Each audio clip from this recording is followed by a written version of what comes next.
is Jen Callen. I'm a pencil partner volunteer with Dollar General, and today I'm going to be reading How Rocket Learned to Read.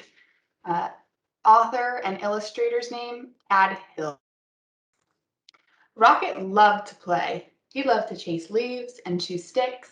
He loved to listen to the birds sing. Every fall morning after chasing leaves, Rocket would lie down in his favorite spot under his favorite tree. There, he'd sniff the neighborhood smells and settle in for a good nap. But one day, a little yellow bird startled Rocket. "Ah, my first student. Wonderful," she said. Rocket was confused. "Student? I'm not a..." "But if I am your teacher," the bird interrupted, "then you must be my student." Rocket found it hard to argue with this bird. "I'm so glad you saw my sign," the bird chirped. "Oh yes, I can see it," Rocket said. "But I don't know how to read." "Can't read? Fantastic," she waved a wing. "Welcome to my classroom." "But I just came up here to nap," Rocket said. No, there will be no napping in this class," declared the bird, "except of course during nap time." "Well then, I can't take a nap over here," said Rocket. "I've had a very busy morning." "Not to worry, I'll be around every day," chirped the bird, "until the weather turns." As Rocket breathed in the crisp air, the little yellow bird hung her banner. "Ah, the wondrous, mighty, gorgeous alphabet," she marveled. "Where it all begins." "Open up a book," the bird began to read. She sang out the story of an unlucky dog named Buster who had lost his favorite bone. As Buster dug and dug under the lilac bush, the bird read, he felt something similar. Rocket waited. Was it the bone, he wondered? Silence. Was it the bone? He called to the bird. More silence. Was it the bone? Rocket hollered. Suddenly he was rushed to the tree. Well, was it? But the little yellow bird was gone. The next morning, Rocket arrived early. At last, the little yellow bird appeared. "Hello! How wonderful to see you in class," she chirped. "I can tell by your waggy tail that you are well rested." "I'd like to hear the end of the story, please," said Rocket. "That seems like a fine way to start our day," chirped the bird. She gave Rocket a name tag and began to read. Every day, Rocket returned to the little yellow bird's classroom. In the morning, the bird taught him a new letter, until he had learned all the wondrous, mighty, gorgeous alphabet. Together they sang out the song that each letter makes and spells the sounds they heard around them. With a G and many R's, they spell Mr. Barker's growl. Grr.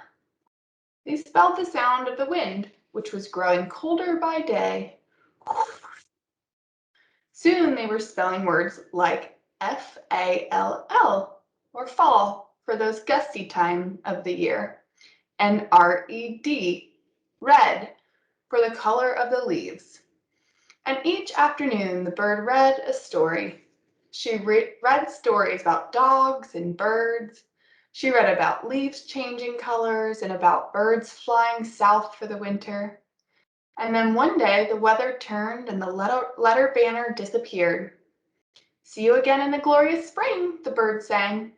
And as she flew into the wintry sky, she called, "Don't forget, words are built one letter at a time."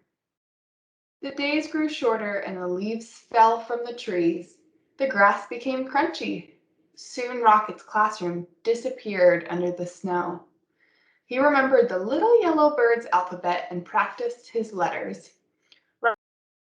Rocket thought about the bird's sweet chirp while he sounded out words like D-I-G or dig, and W-I-N for wind, and C-O-L-D for cold, S-U-N for sun, M-E-L-T for melt.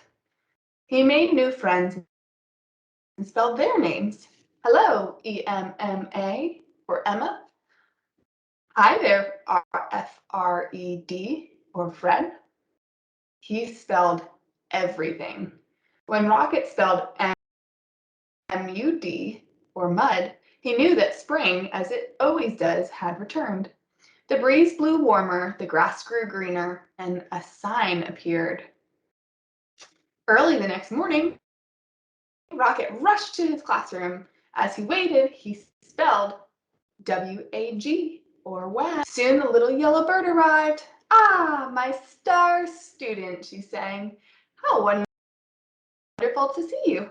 I can tell by your waggy tail that you're ready for class." Then together they began to read. They read stories about birds flying north in the spring. They read about picnics in the warm sun. And they read about Buster, the lucky dog who found his bone under the lilac bush. And when they were done, they read again and again and AGAIN again. The end. Thanks for listening.